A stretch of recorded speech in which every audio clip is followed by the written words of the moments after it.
Some who believe he wasn't over 5'10", but Nate made up for his lack of size with his desire and work ethic. He was a zealot about his physical fitness and health. He used to bring a rope, a jump rope. He would do that like 25 to 30 minutes prior to the game. I used to wonder, where does this guy get all this energy from? Even though he was a diminutive player, I mean, he could still go to the basket like all New York guys. They all could drive to the hoop with authority. My concept was to attack people. Look at Archibald penetrate. I wanted people to know that I was on the court. Archibald on a drive at the other end, beautifully done. No matter who was down there, if Wilt was down there with Kareem and Willis Reed, I'm coming down there. Fearless and one of the game's great finishers. Big guys were cracking him, knocking him to the floor. He bounced right up. I mean, he had the heart of a lion. Archibald emerged as one of the NBA's top point guards. And in 1973, he became the only player ever to lead the league in scoring and assists in the same season. If he gets hot, he could turn the lights out by himself. I mean, it was just phenomenal. He was so quick and just so creative. I've never seen anyone like him. As he attained stardom, Tiny was attracting a growing legion of fans, and he was more than willing to share his time with them, especially when it came to kids. Well, coaching kids and just relating to kids, I feel more relaxed because I've done this for years. Being a professional athlete, I use basketball as a means of getting my education. All you guys right here, this guy might become a quarterback. I doubt it. She might become a dentist. I had T-shirts back in the 70s, and they had Nate Archibald on there, Nate the Skate, or Tiny. He had two nicknames. And I'd walk past, I swear to God, kids would salute. They'd like, yes, sir, do it, Nate. They hardly would see me, but they'd see his picture there, man, and that was cool. But for all his individual achievements, there was one thing Archibald couldn't seem to accomplish, and that was getting his team to play at his own level of excellence. Our team was so weak offensively that he literally carried us on his shoulder. It's amazing we didn't wear him out. Finally, Tiny did wear out, as he was sidelined by a torn Achilles tendon in the 1974 season. 3 years later, he was traded to the Nets, but suffered another injury and was traded again, this time to Buffalo. It appeared that his glory days were over. You know, you have a lot of experts that say, well, he's through. You know, he can't play anymore, torn Achilles, and that really propelled me to work a lot harder. In the late 70s, he would get his career back on track in basketball's most hallowed setting. From Texas, El Paso, 6'1", number 7, Nate Archibald. Unlike his previous teams, the Celtics didn't need Tiny to carry the offensive load. By the time he got to the Celtics, where he was surrounded with talent and probably better shooters, it was more important at that point to concentrate on his playmaking skills. Underneath to Ford, back to Carr, right side of Archibald, penetrates the lane, dish to Bird, reverse layup. All right, Tiny! And finally, after 11 NBA seasons, Archibald won his first championship with the Celtics. It's all over. The Boston Celtics have won the World Championship in 1981. The scrappy little guard from the Bronx had proven his doubters wrong. Then again, he'd been doing that his entire life. The biggest thrill I got was to prove to those people then in the 80s and the 70s and way back in the early 60s that, you know, given a chance, I could play at this game. As you saw in that piece, Tiny always enjoyed spending time with kids, and he turned it into a full-time job once his playing days were over. Archibald returned to New York as a teacher of health and physical education at a public school in Harlem.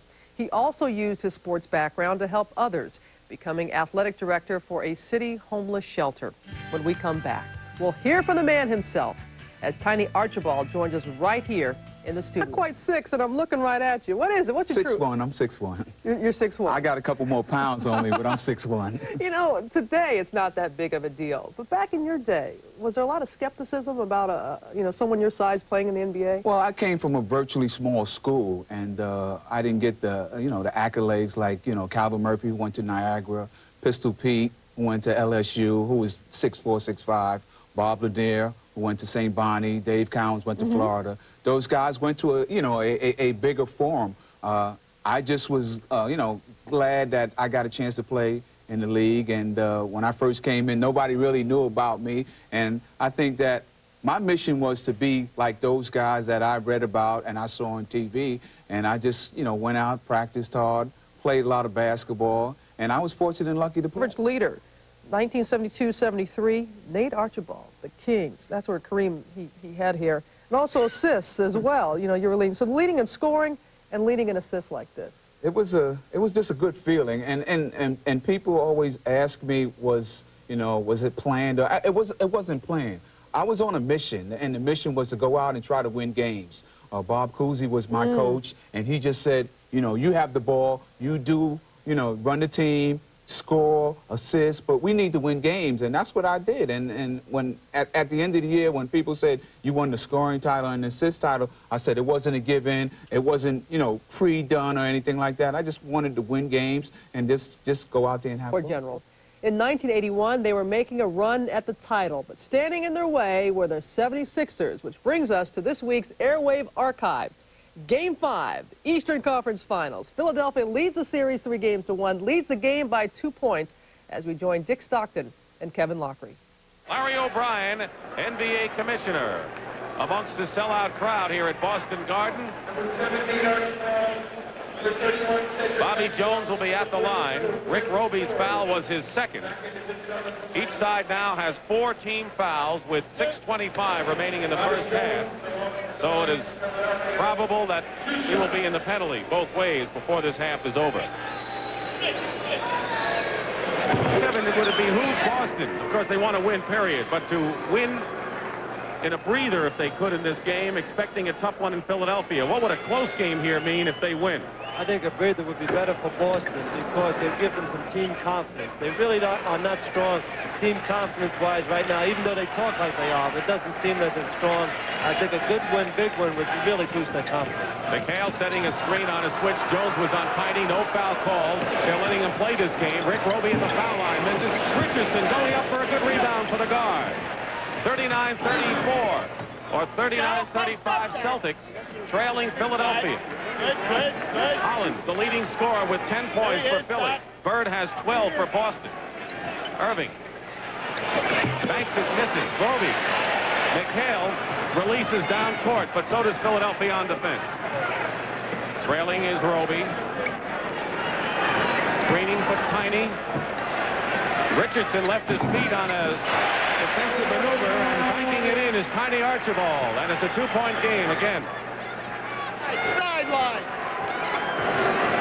Keep in mind, Mo Cheeks in the dressing room with a headache as alley-oop play to Irving puts Philadelphia up again by 4. Tiny penetrating, gets 2 baskets in a row, and Archibald has 8 points in the game. He has averaged 19.5 in the series.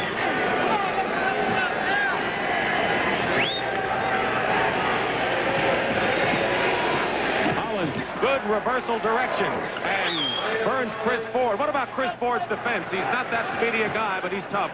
Well, Boston was suspect. That's the one area, the guard defense, that they thought they might have a problem with, and it has been magnified in this series. McHale, good fake on Bobby Jones. Well, that's the second time we have seen that happen. In the 7th game of the Milwaukee-Philadelphia series, he'll have a jump ball, by the way. Parrish on the bench in case you're looking for him with 3 fouls. At the top. Setting the play, 4:35 remaining in the first half. Philadelphia by 4, looking to end it tonight. Turnaround, short shot missed by McHale. Out to the dot, and he loses the ball out of bounds.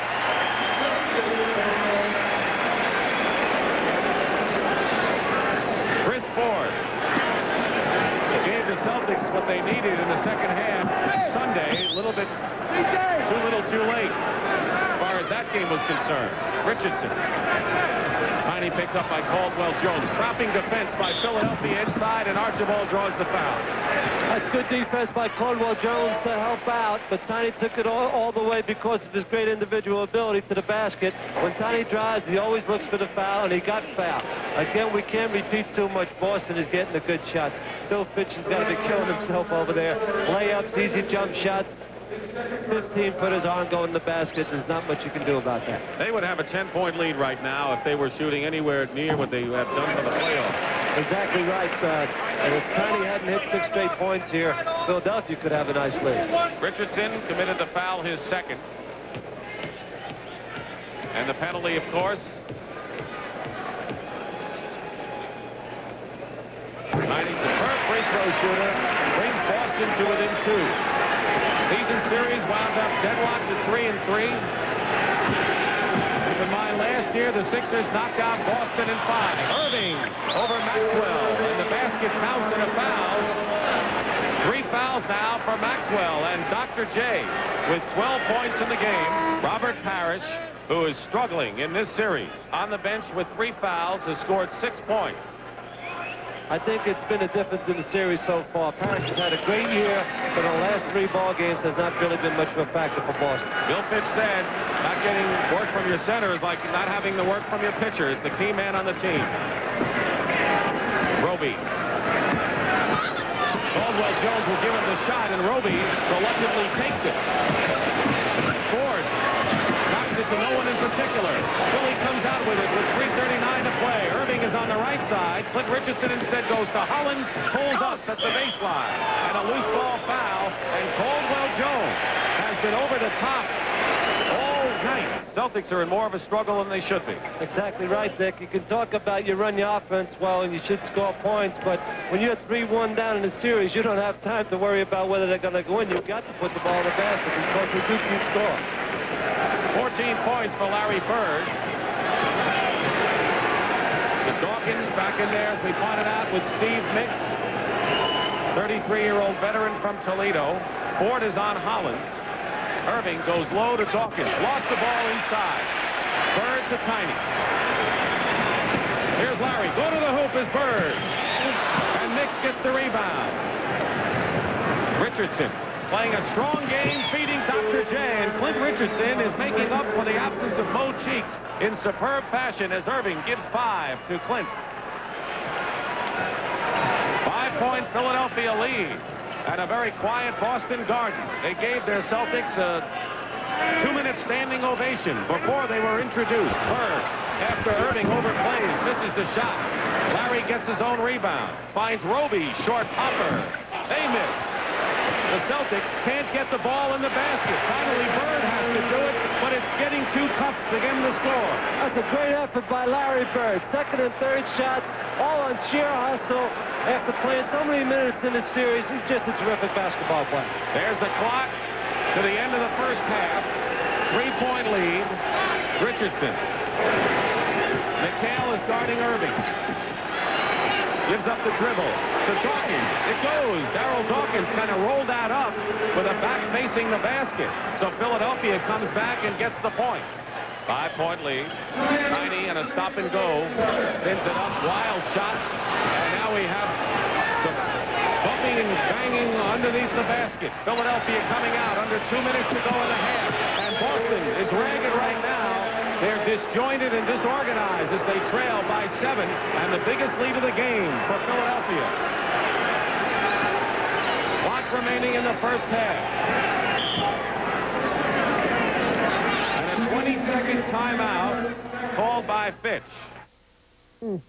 So for the Celtics, time to regroup, and it really helped having a veteran floor leader like you, Tiny. And you were right about the short shorts and the long socks going back. But you were also talking earlier about how earlier in your career you really were looked to score, but your role kind of changed once you joined the Celtics. I came from a team that, you know, we ran fast breaks when I was with Cincinnati, Kansas City. Boston was a transition team that loved to run. And we were down, and it was time for somebody to pick it up. You know, Larry was, you know, a one-year vet, Kevin and Robert Parrish.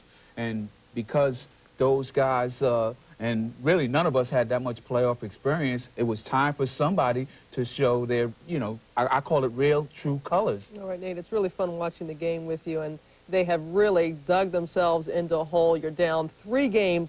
When we return, more of Game 5 in just a moment. Stay with us.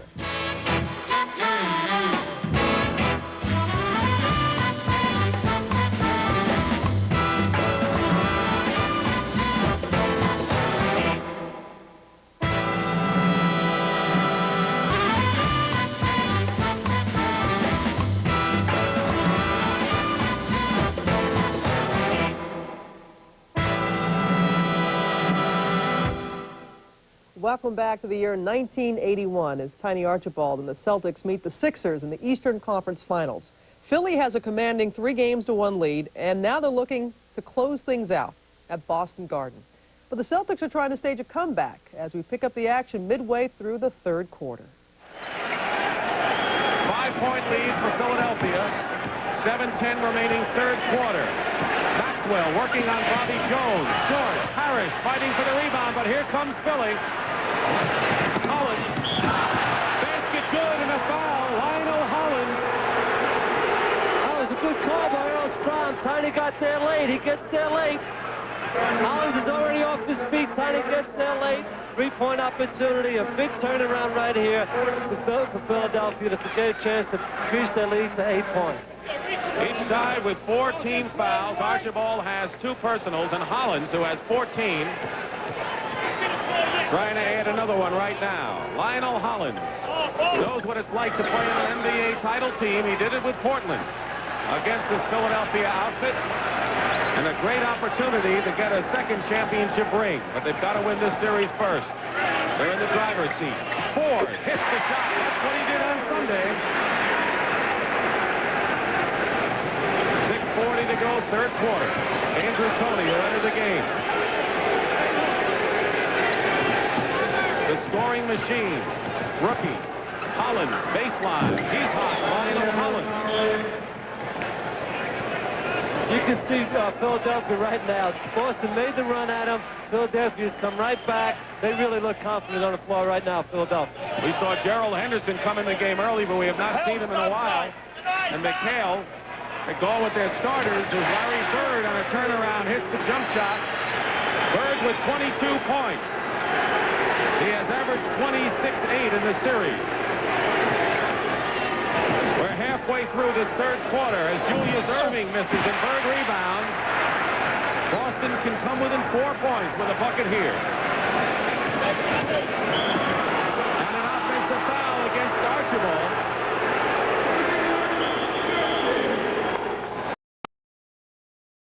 Title team, he did it with Portland against this Philadelphia outfit.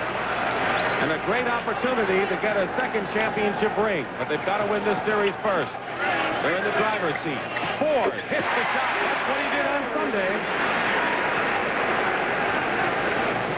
6:40 to go, third quarter. Andrew Toney will enter the game. The scoring machine. Rookie. Hollins, baseline. He's hot. Lionel Hollins. You can see Philadelphia right now. Boston made the run at him. Philadelphia's come right back. They really look confident on the floor right now, Philadelphia. We saw Gerald Henderson come in the game early, but we have not seen him in a while.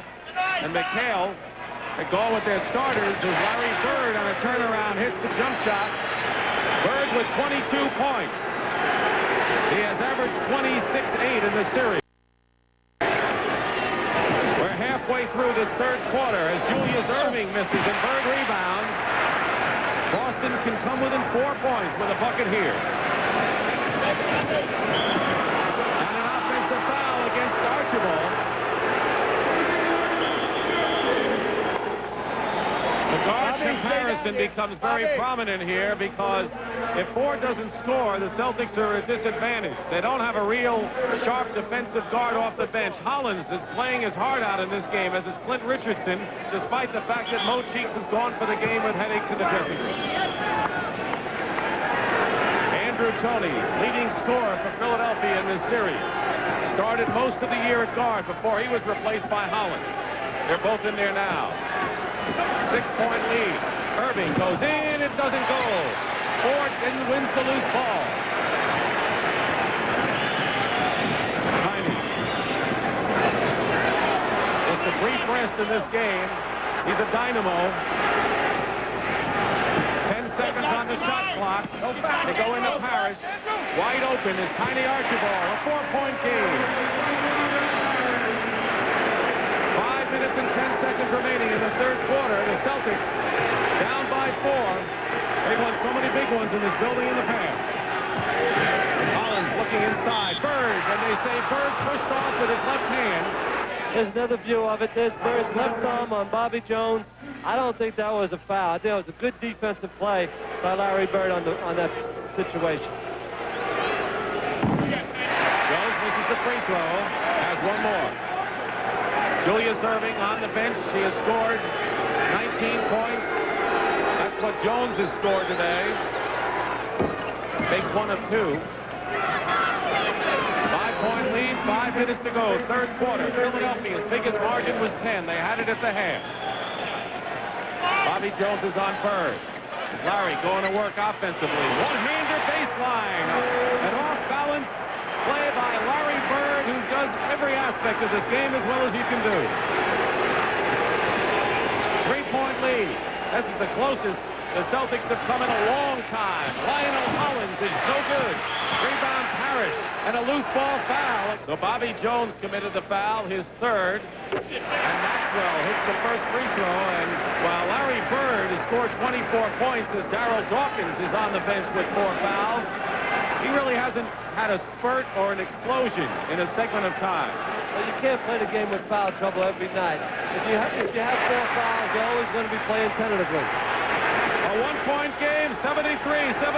The Boston Celtics need this game. They need Friday's game, and they have to force a 7th game Sunday. But they've got to get by this one first, and a foul called against Boston. Both sides in the penalty, and they'll be shooting for Philadelphia. As it played, Tony leans into Tiny. They call the foul on Tiny. I think they called it before, a little bit before that play. Earl Strom has made some key calls here in this game that seem to benefit, actually, to Philadelphia at this stage. Tiny has 4 personal fouls. Both sides in the penalty as Tony hits. It's the same play. You'll see Tony jump into Tiny. Offensive foul on Andrew Tony, but Philly's going to get 2 points out. He won for Kevin Lockery with the Nets. I think he won 2. He won 2, huh? Don't want to cheat you, or him. Andrew Tony jump shot. He was wide open. You can't leave him open for the short jumper under 4 minutes to go in the third. Once again, a 3-point lead. Philadelphia hanging on to that lead. They can put it together. They don't have to worry about a game 6. Tiny runs Tony into a pick, and Bird on the layup. Tiny Archibald made that play by running Andrew Tony into a screen. Great pass by Tony to Larry Bird. On the other hand, Tony thinks he can score every time down the floor against Tiny. He didn't that time.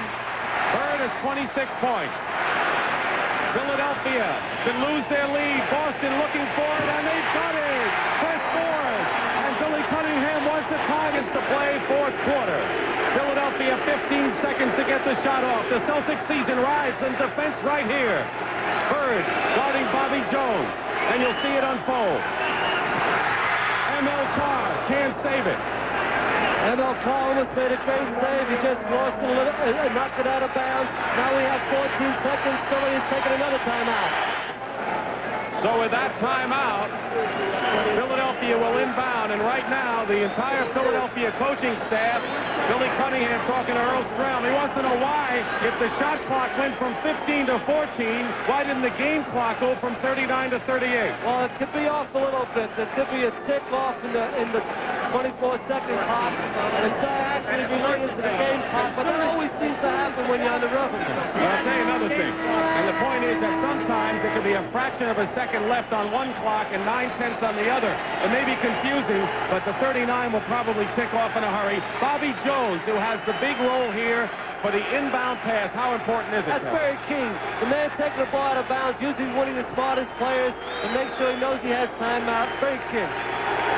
Bird will watch the inbound passer, Bobby Jones. They stack up, and the pass goes to Dawkins, and I think they turned it over. The officials say no. I think that ball went off Dawkins. I'm not sure. I think it did too, because it was right to the left of us, and now Evans talks to Strom. Here it is. Hugh Evans is going to talk to Strom. Here's the play. Yes, it's Boston ball. That is an excellent job by the officials. No, they gave it back to Philadelphia. Excuse me. Philadelphia ball. Tony outside. The crowd is yelling for a calming call. They don't get it. 3 seconds on the clock, and Philadelphia now will get 5 seconds on the the shot clock, which benefits them. And on the game clock, 29 seconds. 109, 108, Philadelphia. The Celtics live could be coming to an end this season. Loose ball, out of bounds. Bird picks it up, did not go out of bounds. Larry's shot banks, no good. Here comes M.L. Carr, no good. A foul, though. A foul with 20 seconds to go. A foul, and Boston can take the lead. As we talk, getting the ball inbounds is not easy on their plays. A turnover, Bird picks it up. Pull close to the line. He had an opportunity to pass it to Parrish, but he said, I'm taking it myself all the way. Here comes the offensive board by Carr. He's fouled by Dr. J. 3 for 2 gives him an opportunity to go up by 1 point. Dr. J commits the 4th foul. 7 for 9 from the free throw line of the playoffs. Billy Cunningham doesn't want to go back and play in Philadelphia. 20 seconds to go in the game. The Sixers are up by 1, and needless to say, he's got to make the free throws, and then Boston has to go play the defense again. Exactly right. You have 20 seconds left in the basketball game. 2 free throws. If he makes both, he puts them up by 1 point. Philly has a timeout left and a 20-second timeout. Should call timeout, taking it at half court. High score. Carr can put him in front. Bill Fitch paces back and forth. High drama in Boston Garden in game number 5. What more can you ask for a basketball game to go down like this in the last 20 seconds? Timeout, Philadelphia, or 20-second time. So they now have 1 plus a 20. We're going to stay right here. And now, with a 1-point lead, that's what they've got to get the ball in the back. 20 seconds to go. Here it comes. Hollins. We watch the clock. It's okay. Hollins across the line with Gerald Henderson defending. Bobby Jones to Irving. Dr. J trapped. Bobby Jones inside. Lays it up. It's short. M.L. Carr the rebound with 3 seconds to go. And the Celtics will win. 1 second. Foul. 1 second. This game is not over. Boston can make the 2 foul shots. Philadelphia will still have time for 3-point play. And actually, there should be 1 more second on the clock. The foul happened with 2 seconds left in the game. The Celtics are celebrating. They haven't won it, and the crowd is all over the court. And it's going to take some time to clear it. Ernie DiGregorio brought his own magic and even parked his car right on the court. The point guard of the Buffalo Braves, Ernie D., barely 6 feet tall, but his court vision helped make him one of the league's flashiest passers.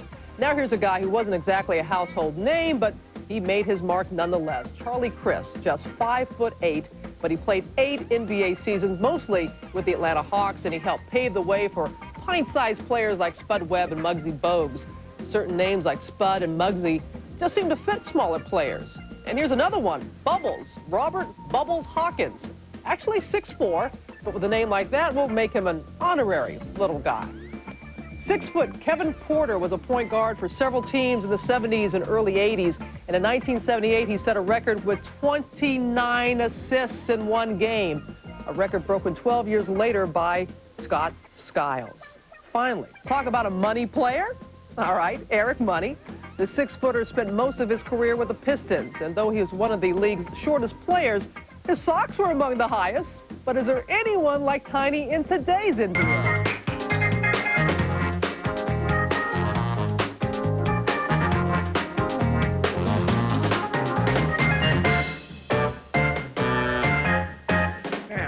This is how the gloves do it. Give my ball back. You didn't take your ball in. Yeah, the glove. Did you see it? Me, mostly me. It's my dope pain. This glove. Hey, hold on, man. You ain't gonna be disrespecting me like that. When I ain't looking, huh? Oh, boy, that's something else.